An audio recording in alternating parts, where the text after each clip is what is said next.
Hello. देखिए आज का जो प्रैक्टिस सेशन है इसमें हम लोग मैथ और रीजनिंग को साथ में प्रैक्टिस करेंगे। और कुछ क्वेश्चन मैथ के हैं, कुछ क्वेश्चन रीजनिंग के हैं। आने वाले जितने भी एग्ज़ाम हैं आपके, उसमें जहाँ भी आपका मैथ और रीजनिंग आता है इसके लिए काफ़ी ज़्यादा इम्पोर्टेंट होगा। और इसके माध्यम से हम लोग कॉन्सेप्ट भी सीखेंगे और प्रैक्टिस भी करेंगे। तो आगे चलिए, देखिए अभी ग्रुप डी का भी डेट अनाउंस हो गया है। Group D railway group D हो गया। फिर आपका लेखपाल का परीक्षा इस महीने में होने वाला है। फिर पेट का एग्ज़ाम भी होने वाला है। तो कई एग्ज़ाम लगे हुए हैं जिसमें आपका मैथ रीजनिंग आता है, तो सबको हम लोग साथ में प्रैक्टिस करते हैं। और साथ में हो गया वीडियो का भी डेट कंफर्म नहीं हुआ, अक्टूबर तक होने वाला है। तो आप लोग प्रैक्टिस करते रहिए ताकि आप लोग प्रैक्टिस मोड में रहें और अच्छे से तैयारी करें। तो चलिए हम लोग पहला देखते हैं। ये पहला पजल है और पजल को हम लोग सॉल्व करने की कोशिश करते हैं। और देखिए हम लोग कितना आसानी से इसको पजल को सॉल्व कर पाएंगे। यहाँ पे दिया है 8 व्यक्ति J K L M N O P Q एक वृत्ताकार टेबल के चारों ओर बैठे हैं। अब इसमें क्या दिया है कि 8 व्यक्ति हैं और मेज के चारों ओर बैठे हैं और मेज कैसा है, गोलाकार है। तो ऐसे हम लोग बना देते हैं और इसमें 8 लोगों को हम लोग अरेंज कर देते हैं। तो इस तरह हो गया, 8 लोग हो गए। अब इसमें बोल रहा है कि उनमें से 6 केंद्र की ओर मुँह किए हुए हैं। मतलब 6 कहाँ हैं, केंद्र की ओर मुँह किए हुए हैं। तो 2 कहाँ हैं, केंद्र से बाहर की ओर मुँह किए हुए हैं। जो केंद्र की ओर मुँह किए रहते हैं उसको हम लोग नॉर्थ डायरेक्शन में बताते हैं, और जो केंद्र के बाहर रहते हैं उसको हम लोग साउथ डायरेक्शन में बताते हैं। ये हम अपने अंडरस्टैंडिंग के लिए लिखते हैं ताकि ऐसा हम लोगों को बार बार पजल ना पढ़ना पड़े। अब देखिए, जबकि 2 बाहर की ओर मुखरित होते हैं। फिर यहाँ पे दिया है यम जे के ठीक बाईं तरफ है। अब देखिए यम किधर देख रहा है ये हमें नहीं पता है, लेकिन जब भी हम लिखेंगे तो हम ये मान के चलेंगे कि यम नॉर्थ की तरफ देख रहा है और उसके हिसाब से हम लोग डायरेक्शन को सेट कर देंगे। और जिसका डायरेक्शन दिया रहेगा उसके डायरेक्शन के अकॉर्डिंग हम लोग सेट करेंगे। तो चलिए हम लोग इसको लिखते हैं कि यम जे के ठीक बाईं तरफ है। तो यहाँ हो गया जे और ये हो गया यम। तो जे के ठीक बाईं ओर ये हो गया। फिर दिया है यल, यन के दाईं ओर दूसरे स्थान पर है। यल जो है यन के दाईं ओर, यन के दाईं ओर कौन है, ये यल है। फिर जो पी के बाएं से तीसरे पर है। अब देखिए ये जो किसके लिए आया है, जो आया है पास वाले के लिए। तो पास में कौन है, यन है। जो पी के दाएं से तीसरे स्थान पर है।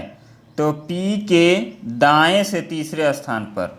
तो देखिए पी कहाँ है हमें नहीं पता है, पी किधर देख रहा है ये भी हमें नहीं पता है।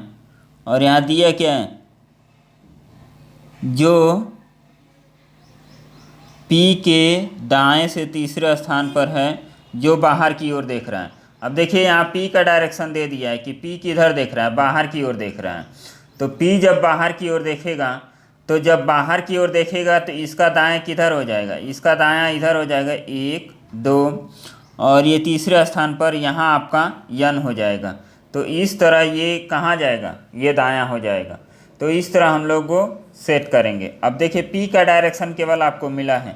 अब उसके बाद जे ओ के दाएं से तीसरे स्थान पर है और क्यू के बाएं से दूसरे स्थान पर हैं। के केंद्र की ओर मुखरित नहीं है। अब देखिए आपको के केंद्र की ओर मुखरित नहीं है तो इसमें आपको डायरेक्शन मिल गया। यहाँ के भी क्या होगा, बाहर की ओर देख रहा होगा। यम पी का निकटतम पड़ोसी है। तो अब चलिए हम लोग सेट करना स्टार्ट कर देते हैं। अब यहाँ से हम लोग इस कंडीशन को मर्ज करते हैं और उसके बाद सेट करते हैं, और देखिए कितने आसानी से हो जाएगा।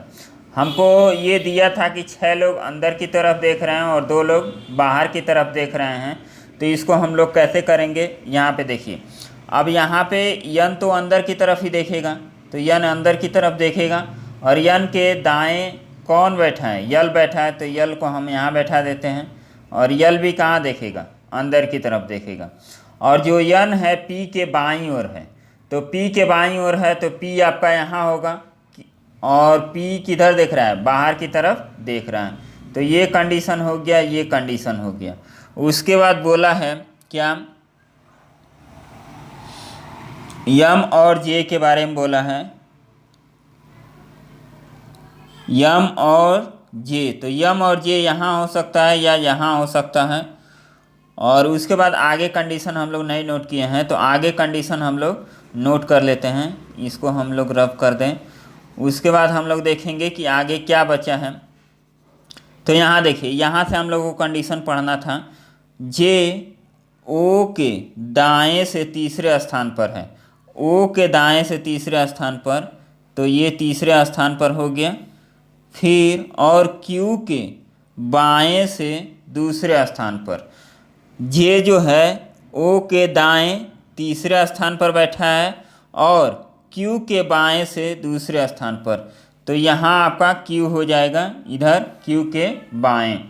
अब फिर उसके बाद दिया है कि एम पी का निकटतम पड़ोसी है।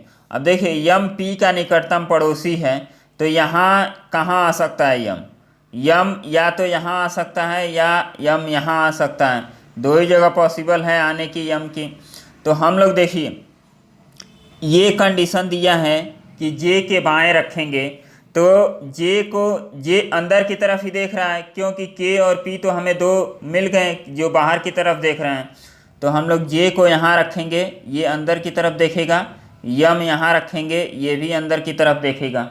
अब उसके बाद देखिए, हम लोग ये जे और क्यू को सेट करते हैं, तो जे यहाँ हो गया तो क्यू आपका यहाँ होगा, ये भी अंदर की तरफ देखेगा। और उसके बाद जे दो स्थान छोड़ के आपका ओ होना चाहिए, तो इधर नहीं, आपका इधर ओ हो गया, ये भी अंदर की तरफ देखेगा, यहाँ के हो गया, ये बाहर की तरफ देखेगा। तो ये आपका पजल सेट हो गया। यहाँ पे पी और के कहाँ देख रहे हैं, बाहर की तरफ, बाकी जो बचे हैं अंदर की तरफ देख रहे हैं। अब पूछा क्या है, के बाएं दूसरे स्थान पर कौन है। अब के का बायां दूसरा स्थान कौन हो जाएगा, पी हो जाएगा। तो यहाँ पे पी आपका ऑप्शन ये डी नंबर दिया है, तो ये डी नंबर पी आपका ऑप्शन करेक्ट हो गया।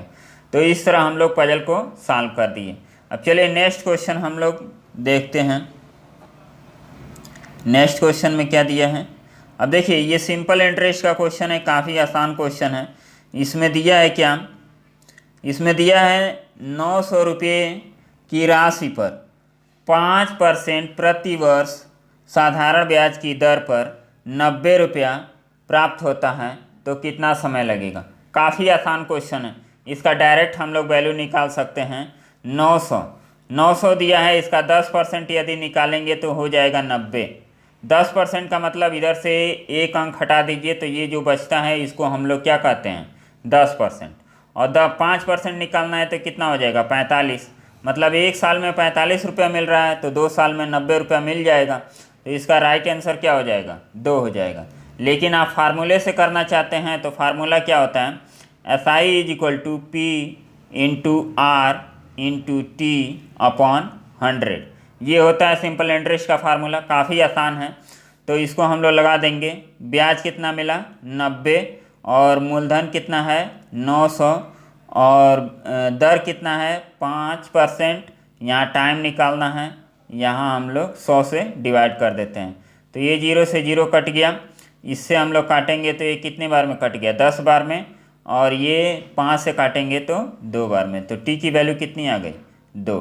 काफ़ी आसान क्वेश्चन था। जो पहला वाला मेथड बताएं उससे करेंगे तो और फास्ट होगा, इसमें पेन चलाने की आपको ज़रूरत नहीं पड़ेगी।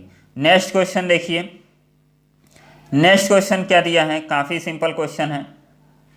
इसको हम लोग कैसे सॉल्व करेंगे, यक्स का 30%, तो यक्स का 30% मतलब x × 30/100, और ये बराबर हो जाएगा 120 के। तो 0 से 0 काट दीजिए, इससे हम लोग काटेंगे तो ये 40, और इसको हम लोग मल्टीप्लाई कर देंगे तो x का वैल्यू कितना आ जाएगा, 400।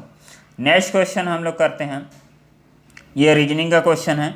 इसमें क्या करना है, दी गई वर्णमाला में बाएं से 7वां, तो बाएं से 7वां मतलब इधर, और दाएं से 10वां, इधर से 7वां और इधर से 10वां के मध्य में कौन सा है। तो 1 2 3 4 5 6 7 ये हो गया। फिर इधर हम लोग देखेंगे 10, 1 2 3 4 5 6 7 8 9 10, ये हो गया। अब इसके मिडिल में हम लोगों को निकालना है, तो ये 4 इधर से हम लोग हटा देते हैं और 4 इधर से हटा देते हैं, तो बचा क्या, यल।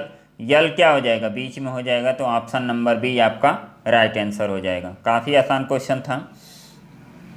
चलिए इसको हम लोग सॉल्व करते हैं।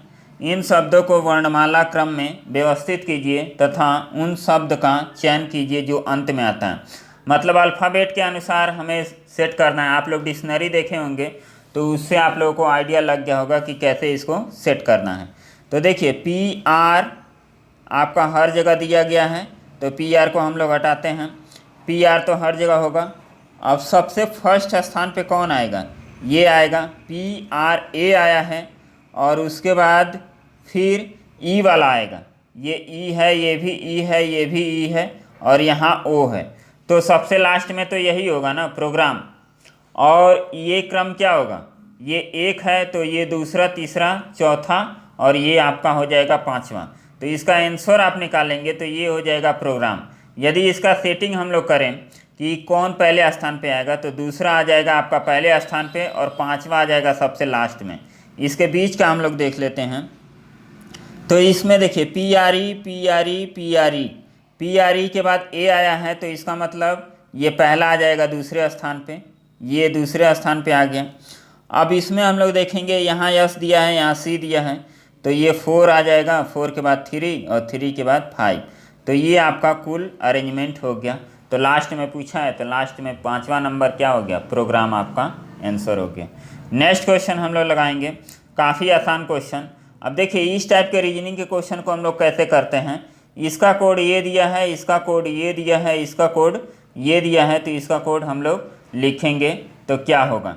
अब देखिए यहाँ दिया है सर्च, तो सर्च में हम लोग क्या लिख सकते हैं, यस आप खोजिए। अब यहाँ पे देखिए तीसरे स्थान पर यस है, तो तीसरे स्थान पे 5 है, तो 5 मतलब ये ऑप्शन और ये ऑप्शन कट गया, तो 5 6 7 8।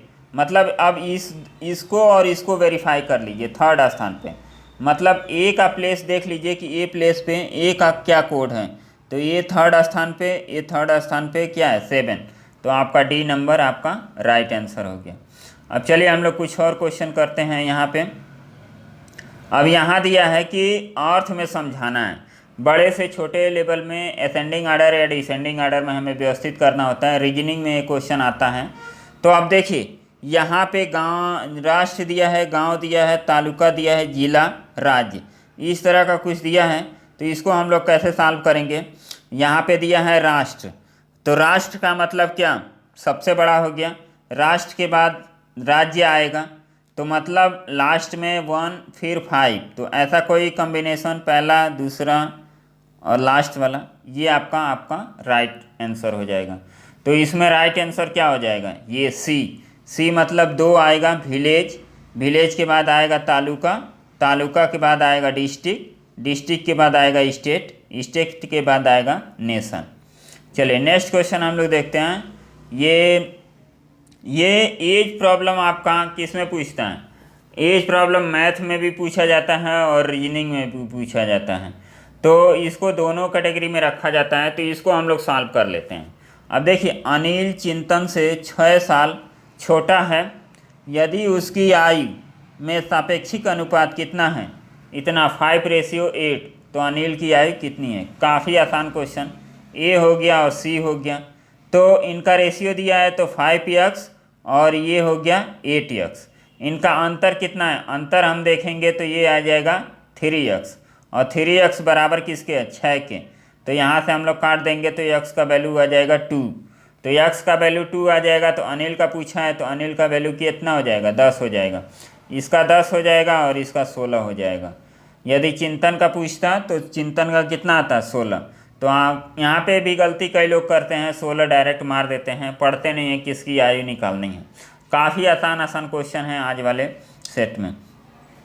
और देखिए पेट का भी एग्ज़ाम देने जा रहे हैं, तो पेट में भी आपके ग्राफ से क्वेश्चन पूछे जाते हैं।